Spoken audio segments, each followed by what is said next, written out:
안녕하세요. 비빌로 홀릭입니다.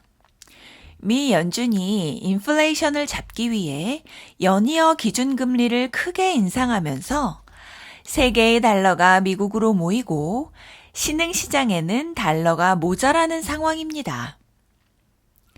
우리나라 달러 환율도 최고점을 찍었다가 조금 내려오기는 했는데요. 아직 원화 대비 달러 환율이 높은 상황입니다. 현재 우리나라와 같은 신흥시장 국가들에게 미국의 경기 불황이 악재인 것은 확실합니다. 이번 미국 경기 불황을 잘 견뎌내면 앞으로 다시 풍부한 국제 자본이 신흥시장 국가들로 들어오면서 호재가 있을 것으로 예상된다고 합니다.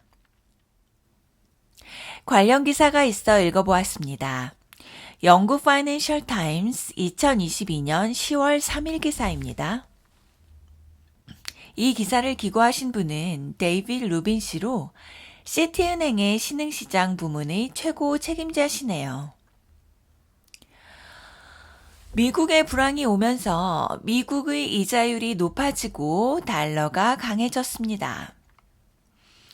미국의 불황이 우리나라를 포함한 신흥시장 국가들에게 어떤 영향을 끼쳤을까요?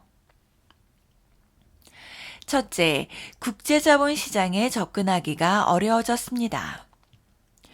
국제자본 거래는 달러로 하는데 달러가 너무 비싸졌기 때문이죠.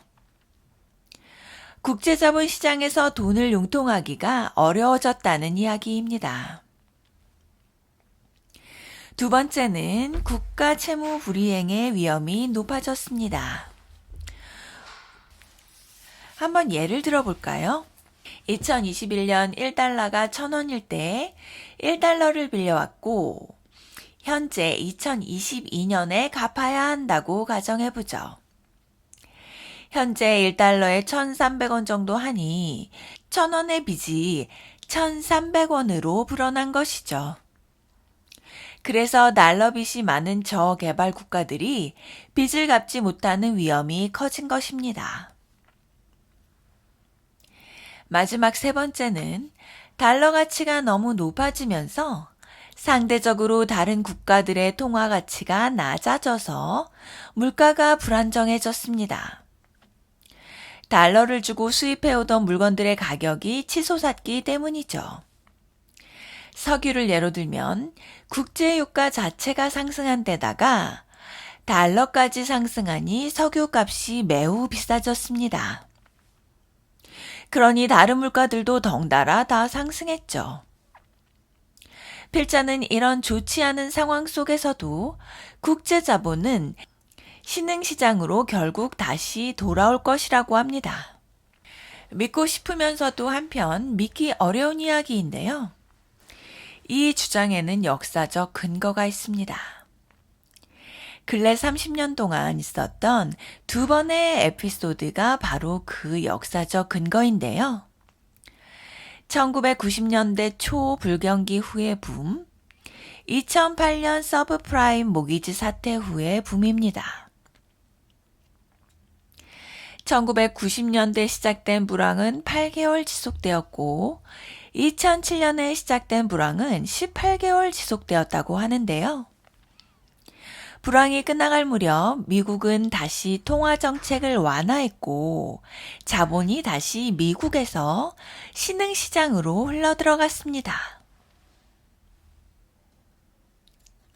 예를 들어 1990년에 불황이 끝난 1992년을 살펴볼까요? 이전 10년 동안 선진국들은 신흥시장에서 자본을 뺐습니다. 미국이 불경기였거든요. 불경기가 끝나자 1992년부터는 신흥시장 국가들 GDP의 1%에 해당하는 돈을 신흥 국가들에게 빌려주기 시작합니다. 2008년 서브프라임 사태가 회복된 2010년에는 선진국이 빌려준 돈이 신흥시장 국가들 GDP의 2%까지 다다르게 되죠. 이렇게 많은 돈이 신흥 국가들로 흘러들어가서 결말은 어떻게 되었을까요? 1992년 시작된 잔치는 1994년 2년 만에 멕시코발 금융위기 데킬라 크라이시스로 끝나고 2010년에 시작된 잔치는 1년 만인 2011년 자산 가격이 폭락하면서 끝이 납니다. 신흥국가들 입장에서는 10년 동안 달러 가뭄이었는데 1, 2년 단비가 내렸다가 다시 가뭄이 찾아오게 되는 것이죠. 국제 자본이 들어오니 신흥국가들은 이 돈을 빌리게 되고 잘 굴려서 큰 이익을 보는 사람들도 생겨나죠. 이렇게 되면 무리해서 과잉 대출을 하는 이들도 생겨나게 되는데요.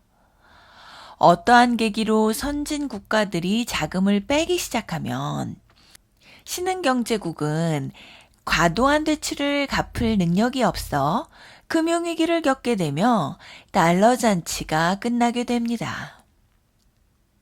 우리나라의 경우 1992년 IMF 구제 금융 시기를 생각하시면 이해가 쉬우실 거예요. 물론 이 두 번의 에피소드가 전적으로 미국의 금융완화 정책으로 발생한 것은 아닙니다. 다른 요소들도 원인을 제공했죠. 필자는 미국의 금융완화 정책을 푸시 팩터라고 정의합니다. 돈을 신흥시장으로 푸시, 즉 밀어낸다는 것이죠. 미국이 이자율을 낮추고 달러 가치가 낮아지면 투자자들은 미국 시장에서 돈을 굴리는 것보다 신흥시장에서 굴리는 것이 수익률이 높으니 달러를 신흥시장으로 푸시하는 효과가 나타나게 됩니다. 밀어내는 푸시 팩터만 있다고 미국의 달러가 신흥시장으로 흘러들어갈까요? 손바닥도 마주쳐야 소리가 나듯이 달러를 끌어들이는 폴링 팩터, 즉 끌어당김 요소도 있어야 합니다. 달러를 끌어당기는 폴링 팩터에는 어떤 것들이 있을까요? 신흥시장의 성장 가능성, 그리고 장기 투자를 유도해서 경제를 성장시키려는 정책 결정자들의 노력, 그리고 시장 참여자들이 신흥시장에 들어가서 돈을 투자해도 괜찮겠구나, 손해보지 않겠구나 라고 생각하는 자신감이라고 합니다. 앞에 말씀드린 두 번의 에피소드는 밀어내기 요소보다는 끌어당김의 요소가 더 크게 작용했다고 합니다. 1990년대 초 투자자들은 세계화가 가져다 줄 혜택에 대한 기대감이 컸다고 합니다.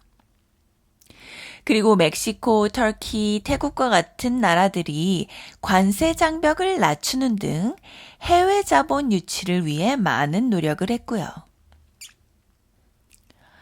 2008년 금융위기가 끝난 후의 경우 중국이 강한 풀링 팩터를 제공했다고 합니다. 유럽이나 미국에 비해 신흥시장 국가들은 2008년 금융위기의 피해를 크게 보지는 않았는데요. 그러다 보니 중국이 2008년 말에 대규모 경기 부양책을 내놓게 되고 세계 무역의 활성화와 중국의 부상을 예상한 세계의 많은 투자자들이 중국에 돈을 투자했죠. 그때 중국 펀드로 큰 돈을 버신 분들도 많았는데요. 남들 따라 뒤늦게 투자하신 분들은 큰 손해를 본 분들도 많았습니다. 이래서 투자를 잘 하려면 경제 뉴스, 정치 뉴스를 열심히 봐야 하는 것 같습니다.